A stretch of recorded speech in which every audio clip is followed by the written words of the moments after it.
So Ken Walczak is the senior manager of Far Horizons at the Adler Planetarium in Chicago, a research and engineering program engaging students, volunteers, and the public in hands-on participatory science. He's worked on the design and implementation of innovative instruments for light pollution research and has authored numerous papers on the subject.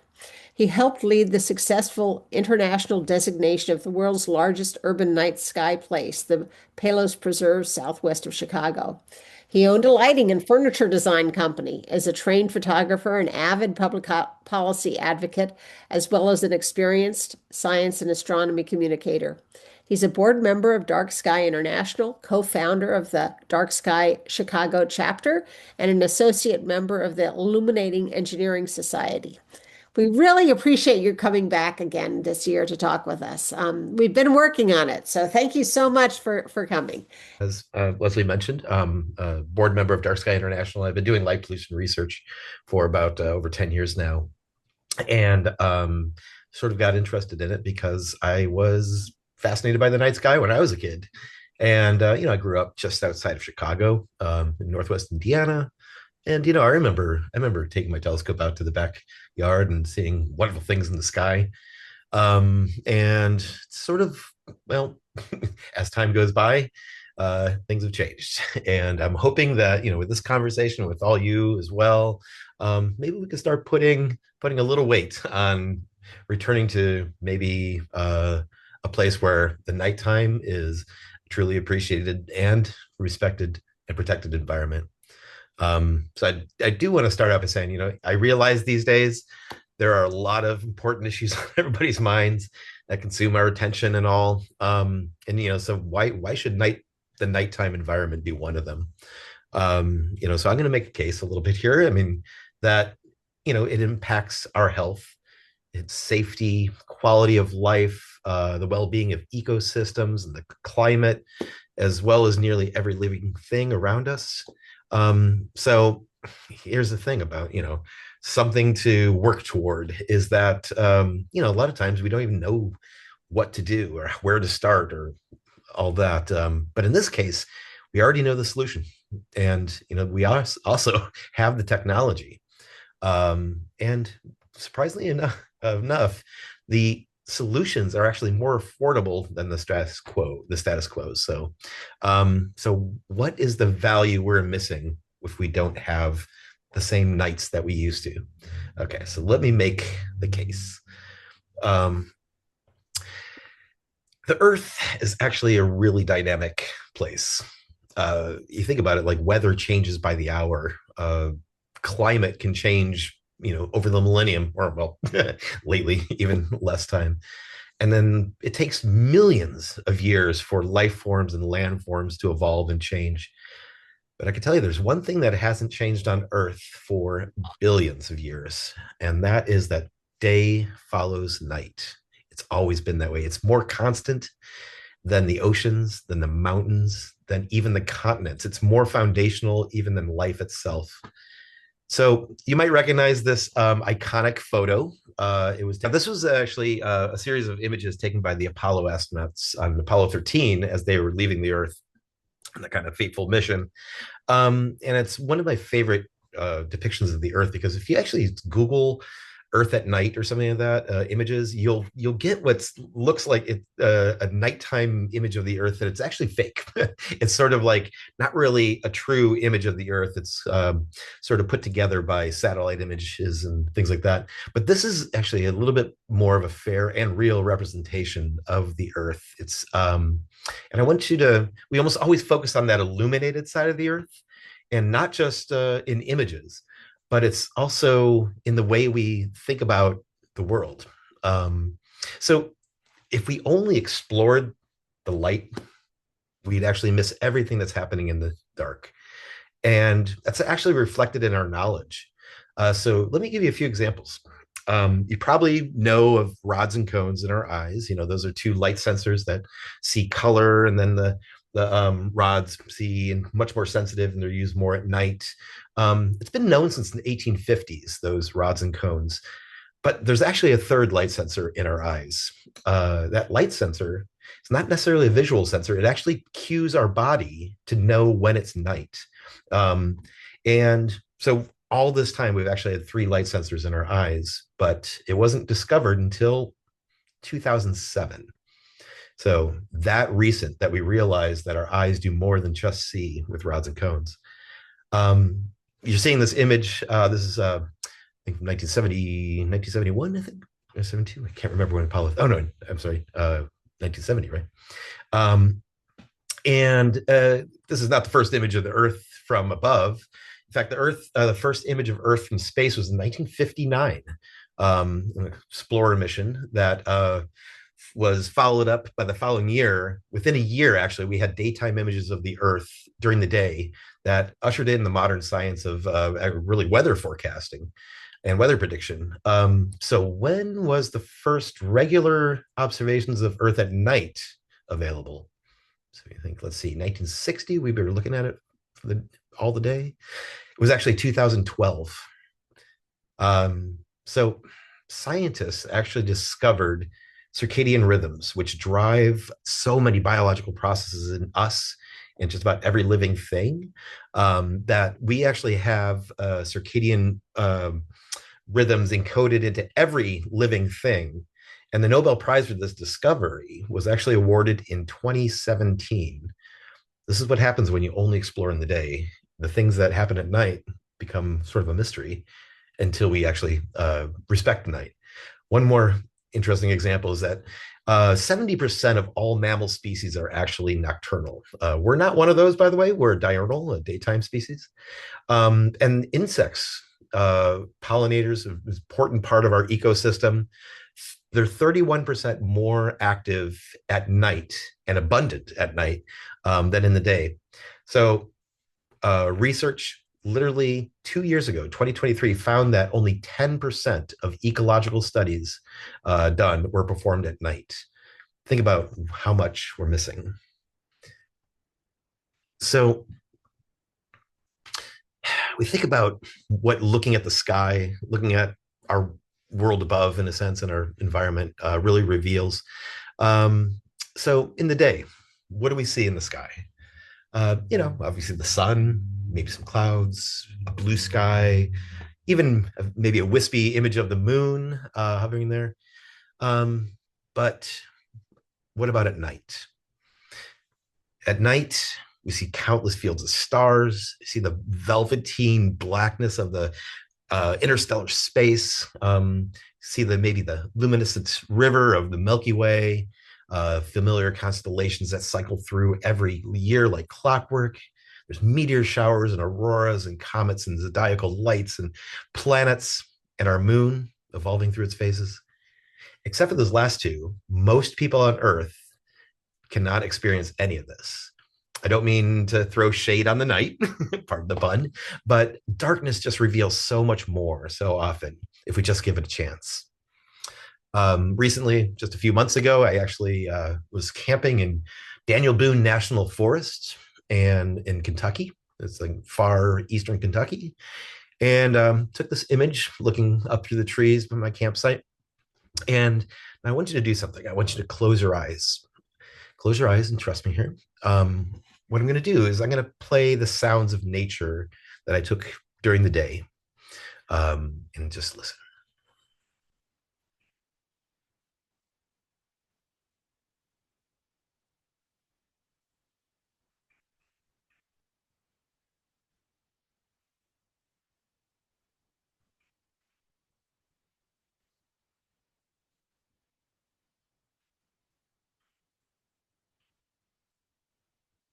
And now here's at night.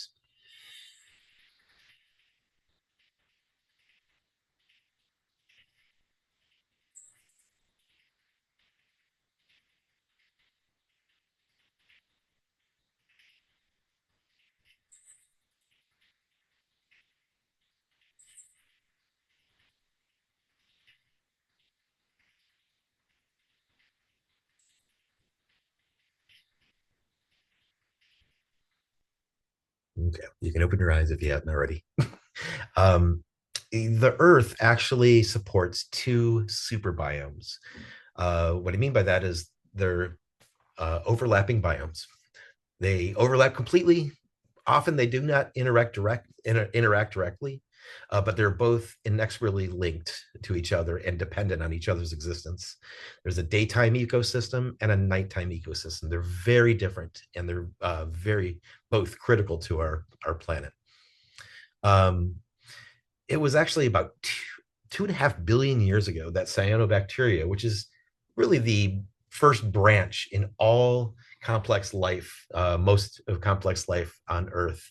And it started about 2.5 billion years ago. And it took about 2 billion years for it to evolve into multicellular life. And what happened is over that time that there was what's called circadian entrainment began. And that is the cycle of day and night was literally etched into the DNA of every living thing. Now, consider that multicellular life started about 620 million years ago. And even by then, that circadian rhythm was part of the DNA of every living thing. Just think about this 620 million years ago, it was actually 80 million years later that vision was developed, evolved. So this was all happening without even these creatures seeing the world. It was just part of our biology.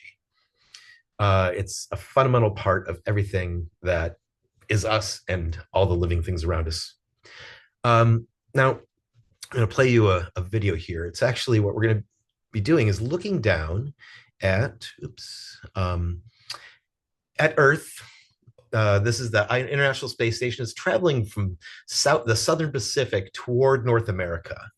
Now, imagine yourself as one of those majority of the species that rely on darkness to live. What we're looking down on is our home. It's their home, I should say.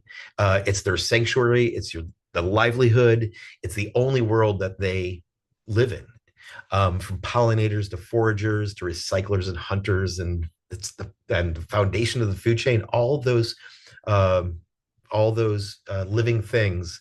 Dark nights are not a luxury, but a necessity.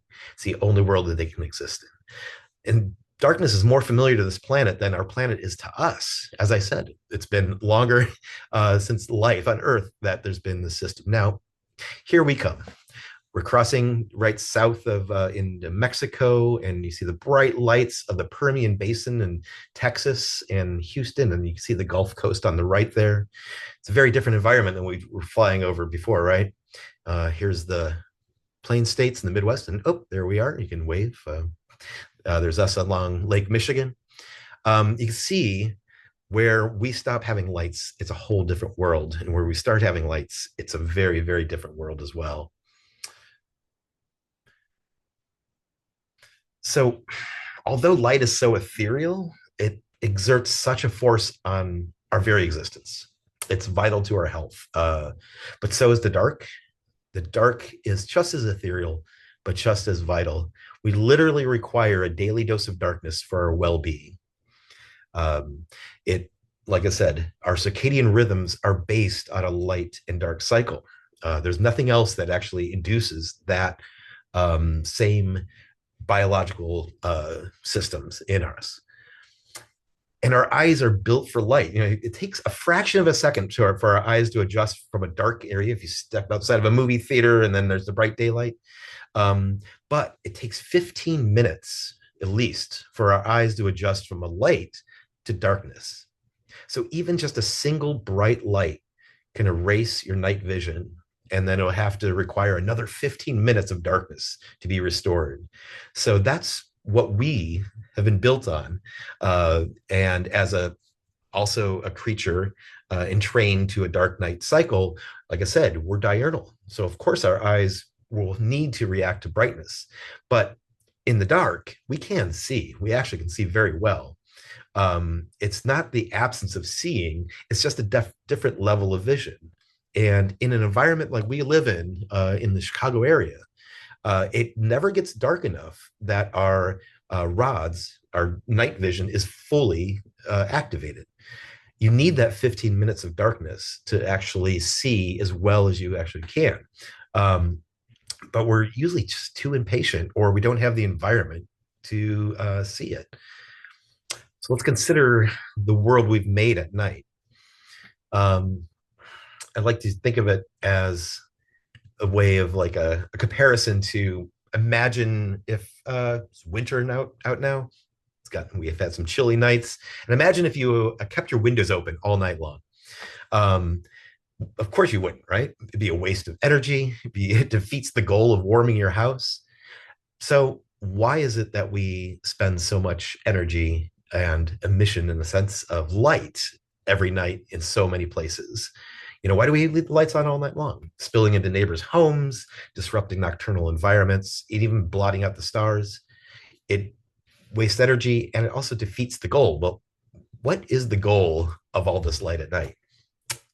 Is there even a goal, or is it just an assumption? Uh, um, I gotta get my movie. Oh, there you go.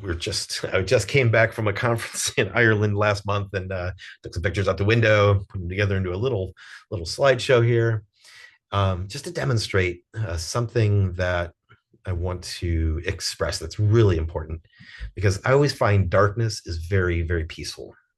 So living in a world without light, yeah, it's unthinkable, right? But a world without darkness is ceaseless.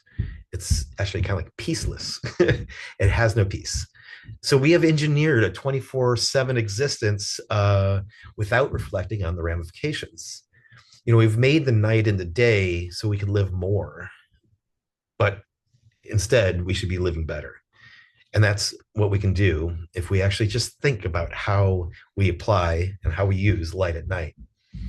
Um, I work with students in Chicago within a lot of the work we do and the research we do, and a lot of outreach efforts. And one thing really came home to me is I mentioned I grew up Northwest Indiana back in the day, where you could see stars, and there was that curiosity and that and an opportunity to see the night sky. But what we actually have now is a darkness equity deficit, where anyone who wants to see the night sky, it's not as simple as just going out in your backyard anymore. And every generation inherits what we give it. And so the students I work with, particularly in Little Village in Chicago, most of them will take on a dark sky trip to the Indiana Dunes, or there's a dark sky park near Champaign. And that might be the first time they've actually ever seen not only the stars, but sometimes the Milky Way. And it's, I could say, it's a life-changing experience. Um, and the students from Little Village did a photo project that followed a process called Photo Voice, where they created their own stories once they learned about light pollution in their neighborhood. And just give you an example of one of the images. What you're seeing here is an image from Betty Maya Foote. She actually works for DarkSky International, amazing astrophotographer, and she's out in the Southwest, so she has the opportunity to get some really beautiful scenes. And I love the juxtaposition between some of our students' images that they took. Here's one, and hers. You think about what we've lost and what the next generation loses when they don't even look up anymore. And I understand it's a sort of a primal belief. Think about it. Once again, we're diurnal. So the night is sort of our foreign land. And we'd think like, well, if we can just light it, it will be safe. But it's quite often the motivation for so much of the light we use is safety. But is it really? Does it really create safety? Depending on how you use it, yes, it could. But think about, I like to use the analogy of picture a play in a large auditorium with a large audience. Who is the one person that in the theater who has no sense of their surroundings, who can't see the audience? It's the actor on stage. And the reason is because they're blinded by the light.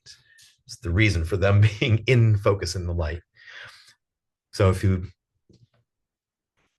maybe have less light or use it in the right way, it actually imparts much more safety. Poorly used light is blinding, it's debilitating. And I remember I mentioned how our vision response at night, exposure to a single light when you're adjusted to a darker environment, resets your entire nighttime vision. So what does that mean for safety?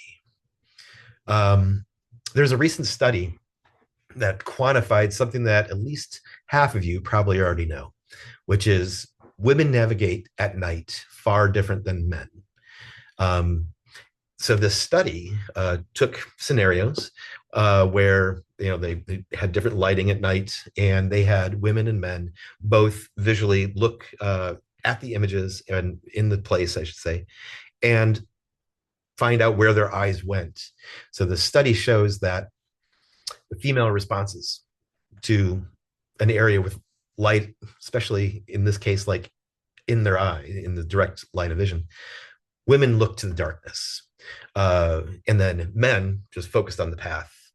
And it's just another demonstration of how the way we use light has a broad inequity to it. Because if you look at if you think about, pardon the analogy, but it might be apt. Nocturnal species, they are protected by the night. That actually, the night is their cloak in a sense. But in quickly changing environments, such as the addition of light into an environment, usually ends up advantaging the predator, not the prey. And consider that in the way that we're using light, and we assume it means safety. But I don't want to be all dire about darkness and the night. Because there's so many ways you think about it, like so many ways we actually reserve darkness in our lives for special and unique and enjoyable times. Think about like going back to the theater. You go to see a movie or you go to see a play, the lights drop because you want it to be dark. You want to focus your attention so you can be absorbed into the world that you're visiting in a sense. We sleep in the dark, or we should, because it provides the solace we require for our nightly rejuvenation. We're intimate in the dark because it heightens our senses and it erases distractions. And also we marvel at the night sky if you can have that opportunity, which is becoming rarer and rarer because it reveals the cosmos to us. So darkness and night, as it's been for billions of years, is really a vital part of our environment in our world. But what can we do about this? In this case, I like to go back to first principles. And what I mean by that is picture yourself as a child. And the first question you always ask is why? And too often we forget to keep asking that question. So we need to ask ourselves a simple question, why? And imagine trying to do that every time you see a light in night. Just be innocent and ask why. What is that light actually doing? Why is it on? What if it weren't? Is it actually solving a problem? Or could it be the problem? Quite often, the answer may be yes, and quite often it's not. That's okay. It's just a matter of discovery about doing the right thing. In this case, this is a parking lot near me, and I remember this image. I kind of meant to drop it into a later slide because we're going to use it as a reference. But remember this image. See what you see here. It's an empty parking lot, so the businesses are closed, but they have lights in the parking lot. Okay, maybe why? But the other thing I want to point out is that, sorry, the lights are actually in the same position as the trees. So all they're really doing is lighting the trees, and the light is being blocked by the trees. So it's not even doing what maybe it's supposed to be. Plus, it's very glary, doing that thing where it's changing your vision so you actually can't see your surroundings.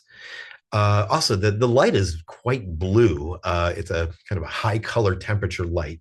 You've probably seen in a store, maybe there's a warm color temperature, or, they'll say like a daylight, which is a very bluish light.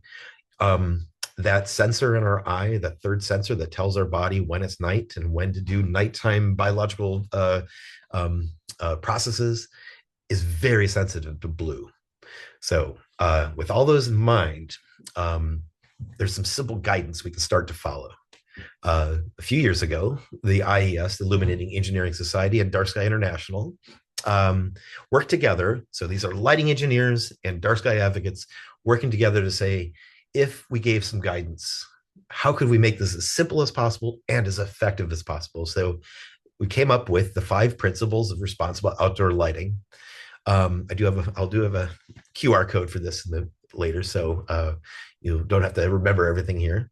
Um, but it's just five simple questions, starting with why. And so let's kind of go through that now. Remember that image of the parking lot with the lights that are fundamentally illuminating trees, sterilizing that tree to any nocturnal creature, and not even effectively lighting a parking lot that was empty. So the first question you always ask with the five principles is useful. Is it useful? Maybe we don't need to light a parking lot at night with no one there. Um, okay, but well, maybe there's some the cleaning crews or whatever, they need to navigate through the parking lot at night. Someone that wouldn't be visiting just the store. So maybe you could make an argument for usefulness. Okay, but now the second thing is it targeted? Now, as we saw, it was only targeted on the trees. It wasn't targeted on, in fact, it wasn't even placed right on the actual parking lot. All right. So maybe if we move those lights to places where they can actually illuminate what needs to be illuminated and nothing else, no birds' nests or squirrels' nests, then, okay, maybe it's useful, targeted. Now, is the light level is just what you need, or is it too much? Make sure that our eyes are very good at night, much more than we give them credit for. And in fact, like I said, those bright lights in your eyes will just ruin your night vision. So if it's a lower light level, then maybe it's actually more effective. Doesn't create as much contrast as well, and dark shadows and things like that. So the next step would be ask, can we control it? Controls is it's simple, like at home, for example, it's simple as a light switch. That's a lighting control.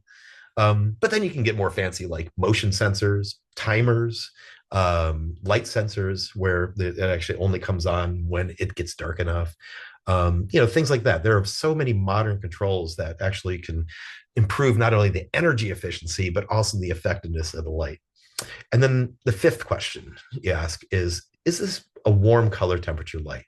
So remember, the biological trigger for us is that blue frequency of light. So the bluer frequencies of light, I should say.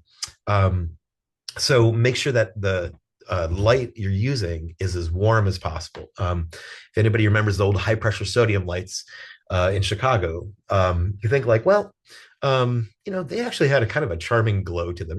They did not do number two very well. They didn't target very well. They were just kind of spread everywhere, but they were a nice warm color temperature, which for nighttime is good for us because it even helps us sleep as well. So you just ask those simple questions and you can walk through the process of determining whether a light is correct in being used right and even needed. But now, other than just being empowered or knowledgeable about like the questions to ask, we can think like, well, what can we actually do? What can you all do? What can Evanston do? What can any one individual do? And I always like to say you start with a personal action. Be a good example, for example. So this could actually start at home. Just walk around your home at night and say, like, is this light needed? Is this shining in the right place? Is it too bright? Is it maybe controlled? Can it be controlled? And is it at least a warm color temperature? And by the way, warm color temperature, I'd recommend if you ever look on a box of a light bulbs or a light fixture, usually it'll say its color temperature in what's called Kelvin, which is a way to indicate the kind of the blueness to the redness of the light. The higher the number, the bluer the light. I would never recommend anything above 3,000. In fact, the American Medical Association even came out about almost a decade ago recommending not to use lights above 3,000 Kelvin. I would really recommend 2,700 Kelvin and lower if you can. So check your own lights out. See if there's some way you can improve. And so you're an example for your neighborhood, for example. And then communication. Take what you learn, ask some questions, and talk to neighbors. Or maybe if there's a business where you see something like what you're seeing here in this image, where maybe you can talk to them about improving the way they're lighting their property. Because it's always, remember, this is always a win-win scenario. Not only being a good neighbor, you're reducing energy use, you're actually improving the nighttime environment for species and plants and animals. Um, and maybe even do something where you congratulate or reward good lighting in your community. I want to use this example because someone reached out to me. This is in Chicago. This is a grocery store where he was having they installed these new lights a few years ago, and he reached out to DarkSky Chicago because he was like, "Is there anything I could do about this?" He literally could read a newspaper in his bedroom at night without any lights on because it was so bright. You maybe be able to see in the background there some buildings, some homes that are actually being illuminated by the light from this parking lot. And by the way, the store was closed many hours. And so when this image was taken, so what we did was we talked, empowered him to be the advocate. I didn't want to just step in and say, "Hey, you should stop doing this." And then we went in together and talked to the owner and gave him the pitch, told him how he's going to save energy, how he can actually be a good neighbor and all. And took a little pushing, but it was worth the effort because here's what happened. Um, he agreed, and he said, "Oh, okay." And a few weeks later, got a cherry picker, tilted those lights down, and you could probably notice the difference. It's not, it's also that quality of life and the safety issue. Um, so it was a win-win for all involved. Um, Now there's another level. You can maybe have some policy. Just last year, DarkSky International released, and there's a QR code that links to these templates. DarkSky International once again worked with the Illuminating Engineering Society and some other lighting professional organizations to come up with two very simple templates. One's for state legislation, one's for municipal ordinances. And in this case, obviously, if you're interested in Evanston, the municipal ordinance be the one to look at. And so it's a template that is bulletproof in a sense. That was what we really were working toward, is something that you could take to a city and say, if you follow these, they'll actually, these very few guidelines, but very specific guidelines. A lighting engineer would understand them as much as a business would understand them. And then they are effective. But there's some important recommendations I have. Number one is that public awareness is really, and education is really the keystone to success, because you need people to be on board. It can't just be a small effort. And then there's a couple other logistical things is enforcement. Without enforcement and enforcement mechanisms, no policy will achieve its goal. And so that's a little challenging for light pollution ordinances because, first of all, you need the staff. And you think about it, the staff has to be available at night. And they also have to be knowledgeable how to measure if there's a violation. So in that case, this is where it takes a little bit of work to, build the foundation that will be successful. It's one of those things that I've worked with municipalities as well before. So, I'd be willing to help if you feel like Evanston might be on the road to being able to do something like this. One last level of maybe activity or action could be becoming a dark sky community. There are, I think to date, 50 dark sky communities in the entire world. So it's a very elite community in a sense of places that have gone through the efforts. It's a challenging effort because you have to not only comply with certain lighting levels and lighting applications. You have to have a lot of thank you. You have to have a lot of outreach efforts, which is once again building for success anyway. This is actually an image of Flagstaff, Arizona, a city of over 100,000 people where from downtown Flagstaff, you could see the Milky Way. So, it can be done. So finally, a little closer to home here, just want to give you an example of what you'd have to start to think about. It's not just a matter of like, let's turn off all the lights. Remember, those 5 principles kind of tell you how to light, not to light. So let's take a look at Evanston. And now I use satellite images in my work, nighttime satellite images. And so here's an example of Evanston at night. This was taken on the night of February 11th. I think it might have been a Monday. I have to double check. Sometimes it's very important because, especially like in summers and things like that, you'll see football fields and sports fields and things like that all lit up on weekends. So it really does depend on the day. But this is just one example. So I just kind of wanted to give you a sense of scale in this. And then this is not, by the way, comprehensive. It is one just a slice in time. But if we look at just the commercial, everything else has been blanked out.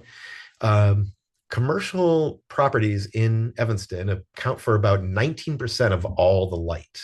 And now that doesn't seem like a huge amount, maybe, for all the property there is in Evanston.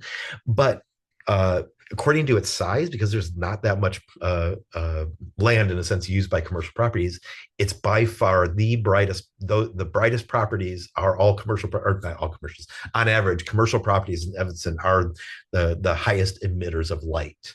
But they only account for about 19% of the light emission that we see from above. This is what's lighting up the sky, blinking up the stars, and also, for example, migratory birds are very distracted by upward light. Um, Now, if we just look at the roads, now most people always think like, oh, roads, that's it's all the streetlights, right? Well, in Evanston, about 22% of all light being emitted up is from roads. It sticks about the average of what we see in research as well. So where's that's only 40%. So where's the other all the other light coming from? I don't have the comprehensive all the zoning in Evanston. It involves a little cleanup and things like that. So I was just trying to do a first draft here, but I will say that single family homes account for 25%. They're the second largest emitter by zoning in Evanston. In fact, you might even notice it's not the same across all neighborhoods as well. That's always an interesting indicator. We're presently doing some research at the Adler, looking into what drives the disparity in amount of light from single family homes. So we're starting to find some interesting trends there. And the number one emitter is actually, well, this is what I was saying about the zoning. Northwestern, as well as all municipal land, were all bunched together in my zoning map. So those two together actually accounts for about 28% of all light emissions. And you can see that's parks and fields as well as the university. So it's a combination of things. Don't take any firm conclusions from this. Just kind of want to give you a flavor for what we're looking at. So just to kind of follow up, finish up, I should say. There's this great possibility to sort of see the world again in maybe a new light. Pardon the pun. But it takes some effort. And, just remember where we started this story, where we always know that half of the world has always been at night. And ignoring that is going to be to our own detriment. And so with that, I just want to say thank you. And I'm just so willing to take any questions or help you all out anyway. The link here, by the way, is to DarkSky's website. And there you can find the municipal ordinances, the 5 principles, and so many other wonderful resources. Thank you so much. We really appreciate your talking to us about this. So this feels like there's a lot of work to do in Evanston, just to sort of position ourselves to do dark sky. I don't know. Do you think that Evanston well, not dark sky, but at least an ordinance? Mhm. Do you think that I don't know communities that do ordinances. Are they worse than our light is? Are they better than our light is? And they just do it to hold that? I don't know. Evanston, from my sort of 100,000 foot view, is Yeah. not bad. It's not it we're you're we're all in one of the most light polluted regions in the world. Chicago is pretty bad when it comes to light pollution. So in conjunction, or in comparison, I should say, to Chicago, regionally, Evanston is not too bad, not too bad. It's definitely on the lower percentages of quartile, I should say, maybe of communities. Okay. So you're partially there. Now, if you're asking about dark sky community status, for example, that would probably be a pretty big challenge. I'd be Yeah. quite honest about that. Um, but when it comes to ordinances, there are not many towns and cities in our area with lighting ordinances. There are a few. They were before this municipal template came out. So that the thing about that is that, like I said, making it bulletproof was the goal, where it's like it gets to exactly what needs to be solved, and it's in the language of what a town would need to enforce. And then the enforcement is, like I said, very, very important. Right. That I think would be, Mhm. I don't know how we would do that. I mean, there are other people on the call here who might have thoughts about that, but I feel like the city already is reluctant Mhm. to, and then having to have enforcement at night seems like a high bar to me, honestly. But I wonder if you should do an ordinance if you really don't have a terrible lighting problem. I mean, maybe you should, while you can, maybe it's better from an advocacy point of view to be able to have, some people must be moderating their light to some extent. It looked to me like on your slides as if a lot of the light was on the lakefront, to be honest, which is like terrible, I think, for birds. But Yeah, yeah, exactly. Well, I can say that if you don't have an ordinance, you have no recourse. There was an example here in Chicago last year. Some person fixed up a building for his residents and then put all these wall packs shining, like you've seen Chicago, alleys. They're only a car wide or so, and so there's some wall packs that were literally 10 feet away from someone's bedroom, shining right into their. Okay, anyway, so there was a lot of complaints to the alderman, and then the person said, there's nothing to tell me I don't have to do that, or I don't have to change. right, right. And so there's some work right now being done in Chicago to maybe have a lighting ordinance. It probably wouldn't be as extensive as the template, but that's the whole point, I think, is when these issues come up, if there's something that feels like a violation, at least you have something to go to say, like, well, let's test it. Let's see if it violates the ordinance. If it does, then you have some recourse. Right, right. So in the chat, there's some questions coming up too. Are Hmm. there financial studies or maybe, I don't know, are there financial studies associated with the dark sky status, for example, regarding tourism draw? Like, is there a benefit to the community, to the Hmm. municipality from dark sky status? So for a dark sky community, I could not answer that. I don't know if we actually have the information, but just quickly for dark sky, there's different levels of dark sky certification. There's dark sky parks, sanctuaries, reserves. Those are like mainly like more remote and protected areas. Mhm. For communities, that's actually a really good question. I don't know if there's been any. Well, actually, I should say that for astrotourism, they're Right. mainly out in the Colorado Plateau and down through Utah and Nevada. I mean, Utah and Arizona. There are dark sky communities that are selling the idea of come here and you can actually see the night sky. I think for a place like Evanston, for example, becoming a dark sky community would be more of a feather in the cap and just a benefit for the community, because, like I said, it's a quality of life issue. It's an energy savings issue, as well as an ecological and climate, a benefit to being a Yeah. dark sky community. And it's there are people in Evanston who feel that it's too dark, that there are streets that are too dark that they can't, Mm-hmm. so there's that's I don't want to minimize the challenge Mm-hmm. it's not as if everyone thinks there's too much light, Mm-hmm. Yeah, So yeah. Like, okay, there's going in, like, for example, the safety and crime studies that have been yeah, done over the decades, actually. I can tell you that uh, there's no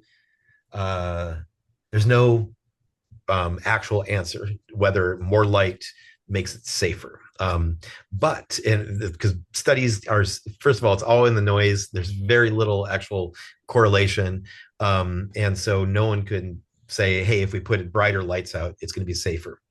But what is consistent in the research is that the perception of safety is, if you ask the Right. studies, the sociological studies where they ask, would you want to walk down that street with no lights or that street with a lot of lights? Everybody chooses the one with lights because they perceive that it's a safer place. I'm going to use a little anecdote here. I was in Evanston for the folk festival this summer. I think I mentioned this to you, Leslie. Um, and I'm not so familiar with Evanston, and we parked. I forgot. I think it was Lake. I don't know if it was Lake Street or whatever. But coming back, walking back, through the crowd and stuff like that, I was like, "Hey, which street were we on?" And I looked up, and there was a street sign with the light right next to it. I could not read the street sign. And remember that thing about our night vision. It was because it was so glaring, I couldn't tell what street it was. And then because I was trying to stare at the street sign, my eyes got completely, my iris completely shrunk down, and I couldn't see the street. So, is it that the streets are too dark, or maybe they're not lit well enough? Do you know what I mean? Right. Yeah. So, just throwing that out from personal Right. experience, Right. Right. anecdotal. Yeah. Right. Mhm. No, and that's happened to me too, actually. But Mhm. anyway, given the light pollution, this is from the chat also. Given the light pollution from Chicago and bordering towns, is a well, dark sky designation you already said is really not achievable. I mean, Well, I should clarify that the yeah, dark sky environments, in a sense, a dark yeah, sky community is a different thing. A dark sky community is you can become a dark sky community without seeing the Milky Way above your heads. It's about the policy. It's about the actual implementation. It's about demonstrating. In fact, we actually have two dark sky communities in our area. One's Hawthorne Woods, and the other is Homer Glen. Hawthorne Woods is relatively recent. I think it was 2015. No, I'm sorry. No, 2021, I think.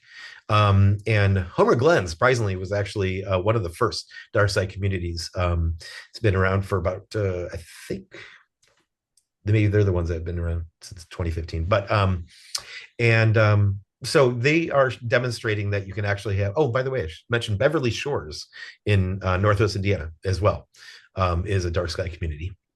So surprisingly, we have three dark sky communities in our area, and obviously can't see the Milky Way from them. But yeah, they're doing the right thing. That's the idea, is that they're showing that you can actually have a community that's lit well without contributing to all those issues that I was talking about with bad lighting. right, right. Okay. Okay. And so then it doesn't really matter whether Chicago is very bright or continues Mm-hmm. to be very bright next to basically, whether that doesn't impact, how it appears in Evanston. Yes. Yeah. Yep. Okay. Okay. So he's also asking, how would we determine the 10 worst offenders? um, well, it depends. It depends on, so for example, looking at that satellite image, right? Yeah. If you were saying there happens to be a very bright property in the commercial property downtown, I think actually, Leslie, it might be the one that you put on the I mean, I don't know. I don't know if that's the Yeah. one. There's a very bright commercial property downtown Evanston. Well, I think that But was, yeah, I think it was Hyatt House is what yeah, I might thought. have been the hotel. Yeah. Yeah. Yeah. Yeah. Yeah. And but remember, this is seen from above. This is seen from a satellite looking down, which Right. means, like, in fact, one of the things I do in my research, when we're looking at satellite and imagery from above, we see a lot of two things: flags and billboards, because they have lights that are shining straight up. Right. But if you were standing there in a park and had a flag that was lit from straight up light, you might not really even notice how bad the light is. So keep that in mind, that part of it is your experience on the ground versus what we can see from above. So there are two different views. Right. Maybe Yeah. that's up to you guys to find out. Take a poll and have a an open poll, like what are the worst lights, worst properties in Evanston, and go from there. Yeah. Okay. Okay. Um, So another person, has any local jurisdiction enacted a ban on lighting trees? I would assume this is a shielding question, really. An admired institution in my neighborhood of Chicago planted new trees in holes in the concrete parkway and installed a single light at the base of each tree pointing up to illuminate it. I sent them a letter explaining how Allen is harmful to all those organisms, but Mhm. they refused to remove the lights. Not very critical for dark sky, but part of the problem and harmful to the creatures there. Mhm. Um, yes. I wish, Yeah. because I personally, well, I mentioned those very bright examples of uh, flags and billboards. Uplighting, landscape lighting, is also one of the things that I personally, in fact, that's part of the research I was mentioning. We're looking at residential lighting trends, and it definitely is a growing issue. I This is my own personal feeling is I hate it. It's we actually work with a researcher in Vanderbilt. Her whole work is in the effect that light has on trees and tree phenology. And they published a paper, I think this last year, that found that even more than temperature cues, trees are actually their phenological cycle is more triggered, they found, by artificial light than it is by like urban heat islands or changing temperatures. Um, and if you have a light on a tree, it's literally just screwing with its cycle, which is going to maybe lose its leaves too late to be protected throughout the winter. It's not going to be as hardy.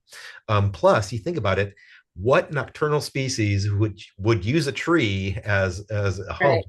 Would use it if it's being lit at night. It's not going to. You're literally sterilizing those trees for any sort of hope for life other than the tree, and it's damaging the tree as well. So you're speaking to the choir here.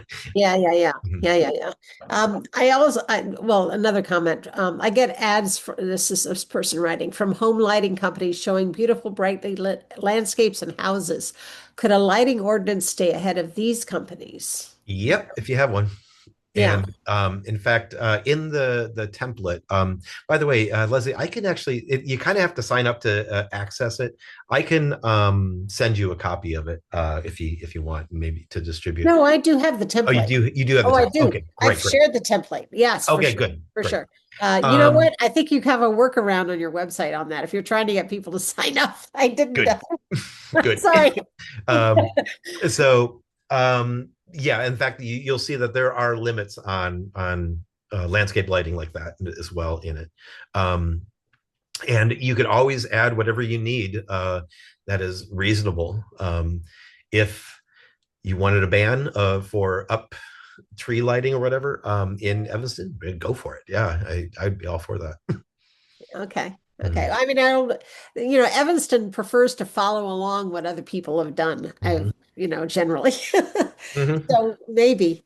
I mean, another thing is the festoon lighting, the holiday lighting. I Mhm. obviously that, but that stays up all night. It stays up all year now. It's not but maybe it's just so minor, I should just not be worried about it. Mhm. You think it's so minor, I shouldn't be worried about it? But the All the holiday lights, all the oh, festoon lighting.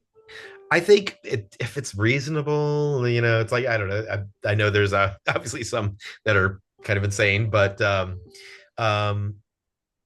I would say you don't want to be a Grinch, Yeah. whatever, and that's part of the idea is that you just sort of get people to feel like, oh, well, it's the education and the outreach aspect Okay. where, you don't say don't do this, but you say, hey, do it well, put it under the eaves, so it's not going up, put it, like turn it off at a certain hour, things like that.